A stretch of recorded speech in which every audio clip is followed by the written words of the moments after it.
आयोजित इस गरिमामय समारोह में मंच पर विराजमान आज के कार्यक्रम के सम्माननीय अतिथि, सम्माननीय अध्यक्ष, परम आदरणीय जागेश्वर प्रसाद जी गुप्ता, एक ऐसे व्यक्तित्व के धनी जिनकी लेखनी जीवन भर समाज को एक दिशा देने के लिए चल रही है। बड़े ही विराट व्यक्तित्व के धनी हैं वो, यहाँ विराजमान है। स्वयं में एक प्रेरणा है समाज के लिए। इस आयु में भी समाज का निरंतर मार्गदर्शन कर रहे हैं, अपनी लेखनी से समाज को प्रेरित कर रहे हैं। हम जैसे अनेक युवाओं के वो प्रेरणा स्रोत हैं, जिनके व्यक्तित्व को देखकर और समाज की सेवा करने की प्रेरणा मिलती है। आज के इस गरिमा में कार्यक्रम में इस कार्यक्रम के सम्माननीय अध्यक्ष हैं, मैं उनको प्रणाम करता हूं। हमारे पूर्व राष्ट्रीय अध्यक्ष और मुख्य संरक्षक श्रीमान अशोक गुप्ता जी, हमारी महिला अध्यक्ष श्रीमती शशि जी, इस कार्यक्रम के जो डॉक्टर्स, ये पत्रिका है इसके विमोचन करता और इंदौर रीजन के डायरेक्टर, जिन्होंने अपने क्षेत्र में ही, चिकित्सा के क्षेत्र में ही और समाज का नाम अपने आप में बड़ा रोशन किया, ऐसे हमारे एच.एन. नाइक जी, डॉक्टर एच.एन. नाइक जी, रायपुर में भी स्वास्थ्य सेवा देने में कोरोना जैसी महामारी में और सेवा के द्वारा निरंतर हजारों लोगों को अपनी और जीवन देने वाले ऐसे डॉक्टर अमित असाटी जी रायपुर, उनका भी इस कार्यक्रम में अभिनंदन है। डॉक्टर प्रकाश असाटी जी, जाने माने और हमारे इस जबलपुर क्षेत्र के हड्डी रोग विशेषज्ञ।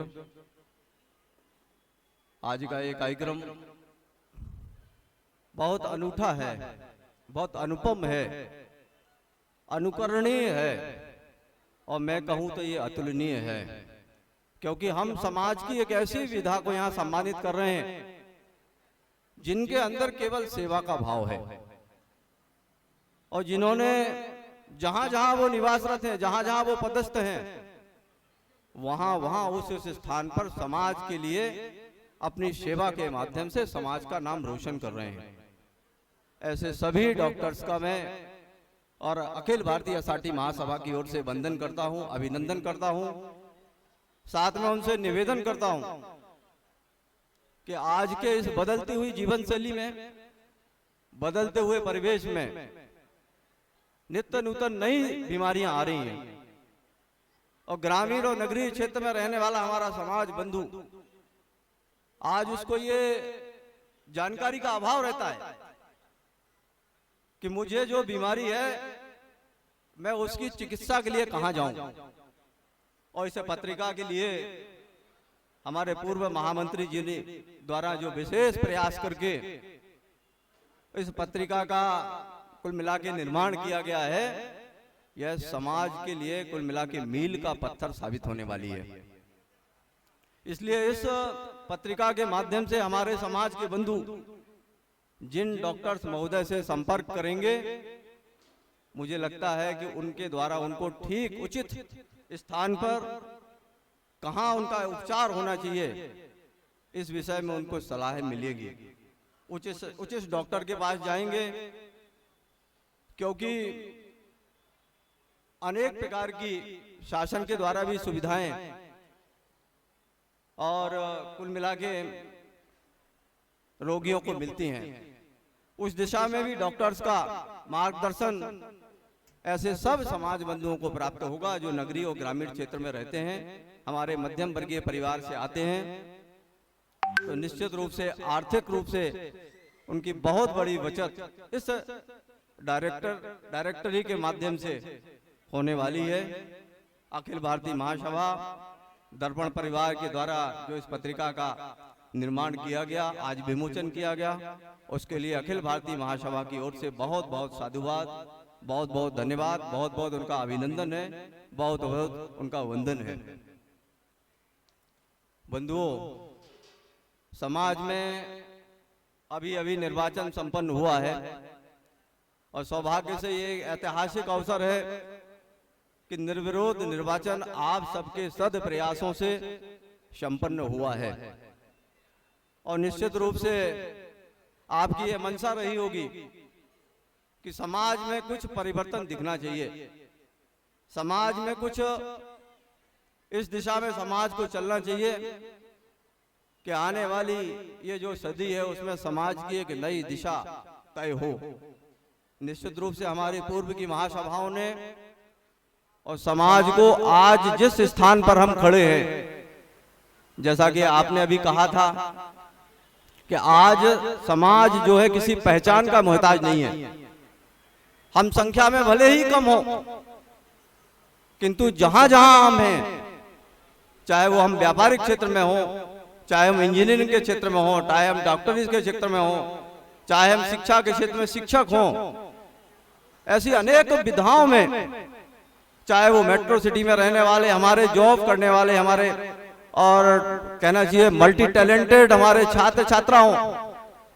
सारी की सारी दिशाओं में एक अनुपात हम यदि समाज का निकालेंगे अन्य समाजों की तुलना करते हुए, तो एक 60-70 हजार जो हमारी समाज की संख्या है, उस आधार पर मैं दावे के साथ कह सकता हूं कि ये टैलेंट किसी समाज के अंदर नहीं है जो अकसाटी समाज के अंदर जो टैलेंट है। तो इस टैलेंट का जो सही उपयोग है वो सही दिशा में और होना चाहिए, समाज हित में इसका उपयोग होना चाहिए। अखिल भारतीय महासभा ऐसे सब टैलेंटेड और जॉब करने वाले सारे बंधुओं का और इसी प्रकार से अलग अलग क्षेत्रों में सम्मान करके और समाज हित की दिशा में उनको अग्रेसित करने वाली है, उनका अभिनंदन करने वाली है। आज ओबीसी के लिए भी समाज के अंदर प्रयास चल रहा है। 1990 से हमारे समाज बंधुओं ने श्री दिलीप मसाटी बालाघाट, श्री आनंद जी गुप्ता जी जबलपुर और ऐसे अन्य सब बंधुओं के सहयोग से ये प्रयास पिछड़े वर्ग में समाज को लाने का प्रारंभ किया गया था। अपरिहार्य कारणों के कारण से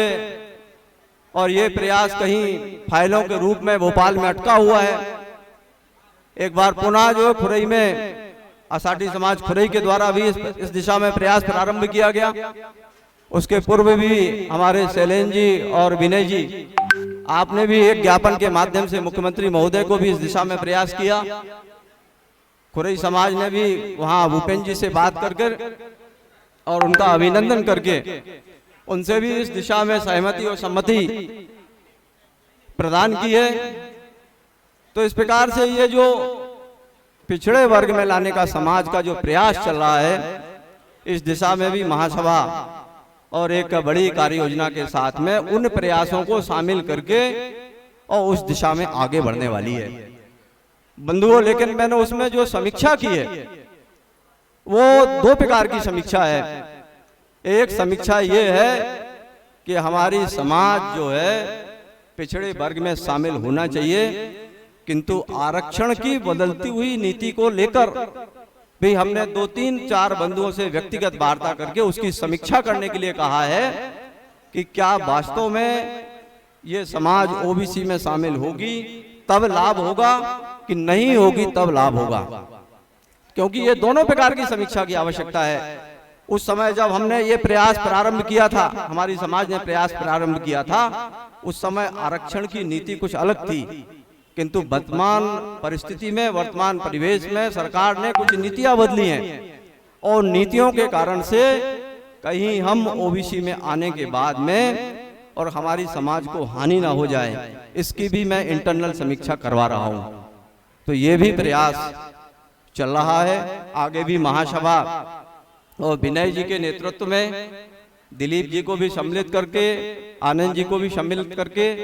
और भी जो समाज बंधु उस प्रयास में लगे थे,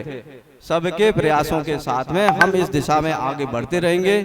ऐसा विश्वास मैं आप सबको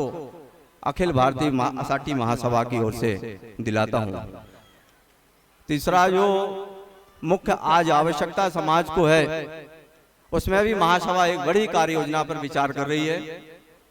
चाहे वो शिक्षा की हो, चाहे वो रोजगार की हो, चाहे वो स्वास्थ्य की हो। किंतु स्वास्थ्य के लिए मैं दावे के साथ कह सकता हूं कि दर्पण परिवार ने जो पत्रिका का निर्माण किया है, इस पत्रिका के माध्यम से हम स्वास्थ्य की दिशा में एक बड़ी कार्य योजना पे काम करने वाले हैं। और मेरा ये प्रयास है, अखिल भारतीय स्तर पे अपनी 52 समितियां हैं और उन 52 समितियों के माध्यम से हम कोई परिवार नहीं छोड़ने वाले हैं कि जिसमें इस प्रकार की स्वास्थ्य की आवश्यकता होने पर डॉक्टर से वो सलाह के लिए ना जा पाए। सब परिवारों को हम एक बड़ी कार्य योजना के साथ में इस स्वास्थ्य सुविधा का लाभ महासभा की ओर से देने वाले हैं। शिक्षा के क्षेत्र में भी, जैसा मैंने पूर्व में भी आप सबसे आग्रह किया, आज भी मैं उस बात को दोहराता हूं कि हम विविध दिशाओं में आगे बढ़ रहे हैं, किंतु समाज को यदि और अधिक आगे बढ़ना है तो निश्चित रूप से उसको प्रशासनिक क्षेत्र में भी आगे बढ़ना पड़ेगा। जब तक समाज के तहसीलदार, एसडीएम, कलेक्टर इस प्रकार के अधिकारी समाज के अंदर नहीं होंगे, तब तक समाज का उतना हित नहीं होने वाला है जितना हित होना चाहिए। ग्रामीण परिवेश में हम जाके देखें तो ग्रामीण और नगरीय परिवेश में अधिकांश काम राजस्व के जो हमारे मामले हैं उसमें हमारे समाज बंधु उलझे रहते हैं। सालों जो है उन तहसीलों के चक्कर लगाते रहते हैं, किंतु अपनी समस्याओं का निराकरण नहीं कर पाते हैं। तो इस दिशा में बढ़ने के लिए कि हमारे समाज का ये मल्टी टैलेंट जो है उस दिशा में भी आगे बढ़े, क्योंकि मल्टी टैलेंट बहुत है। हमने देश की जो है सब मल्टीनेशनल कंपनियां, नामी गिरामी कंपनियों में, भारत में ही नहीं और विदेश में भी हमारी समाज के युवाओं और युवतियों ने झंडा गाड़ा है। बड़े बड़े एजुकेटिव डायरेक्टर हमारी समाज के हैं, तो टैलेंट की कमी नहीं है। किंतु मैं ये चाहता हूं कि समाज में यदि दो व्यक्तियों में से एक व्यक्ति यदि मल्टीनेशनल कंपनी में जा रहा है तो उस परिवार का एक व्यक्ति प्रशासनिक क्षेत्र में भी आगे बढ़े। और ऐसा मैं आग्रह आप सबसे करता हूं कि इस दिशा में आप लोग भी आगे बढ़ें, तो निश्चित रूप से उससे भी समाज का एक बड़ा भला होने वाला है। उस दिशा में महासभा की एक सोच भी है कि हम चाहते हैं कि इस प्रकार की तैयारियों में लगने वाला जो हमारा टैलेंट है, और उस टैलेंट के लिए हम एक छात्रावास का निर्माण इंदौर शहर के अंदर करें। ऐसे एक 20 कमरों का छात्रावास बनाने की भी योजना, बनाने का भी संकल्प जो है अखिल भारतीय महासभा का है। उस दिशा में भी हम आगे काम कर रहे हैं इंदौर समाज और अन्य समाज बंधुओं के माध्यम से और आप सबके सहयोग से, और हम निश्चित रूप से उस दिशा में आगे बढ़ेंगे। और एक 20 कमरों का छात्रावास जो है इंदौर शहर के अंदर हमारे समाज की जो मध्यम वर्गीय हमारा टैलेंट है, जो इस प्रकार की तैयारियों को करना चाहता है किंतु आर्थिक कठिनाइयों के कारण से, और वो 3-4 वर्ष तक लगातार अपनी तैयारी सतत जारी नहीं रह सकता है, तो महासभा के माध्यम से हम उनके लिए निवास, आवास और भोजन ऐसी 2 व्यवस्थाएं एकदम न्यूनतम शुल्क में उपलब्ध कराकर और प्रशासनिक क्षेत्र में उनको आगे बढ़ने के लिए प्रेरित करने का काम अखिल भारतीय महासभा और करने वाली है। बंधुओं, इस प्रकार की हम ये छोटी छोटी योजनाओं के माध्यम से और समाज के अंदर काम करने वाले हैं। हमारा एक आषाढ़ी दिवस भी है और आषाढ़ी दिवस का चयन भी हम सब ने मिलकर किया था,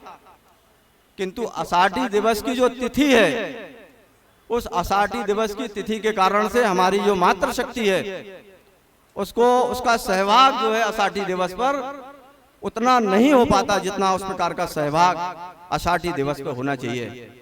राष्ट्रीय जीवन में अनेक प्रकार के उत्सव चलते हैं, अनेक प्रकार की जयंतियां चलती हैं, उनकी जिस प्रकार से पहचान है, मैं चाहता हूं कि आषाढ़ी दिवस की पहचान भी इस राष्ट्रीय जीवन में उसी प्रकार से बने। हमारे स्थानीय स्तर पर 2-3 दिन का एक प्रकार का कार्यक्रम आषाढ़ी समाज का हो और उसमें मातृशक्ति का सहयोग, युवाओं का सहयोग, बच्चों का सहयोग, हमारे वरिष्ठ जनों का सहयोग, सबका सहयोग और सबका सहभाग उस आषाढ़ी दिवस पर हो, इसके लिए भी महासभा एक बड़ी कार्य योजना आषाढ़ी दिवस के लिए बनाने वाली है। और आप सबकी यदि इच्छा होगी तो उसके लिए एक समिति भी बनाने वाली है कि ये आषाढ़ी दिवस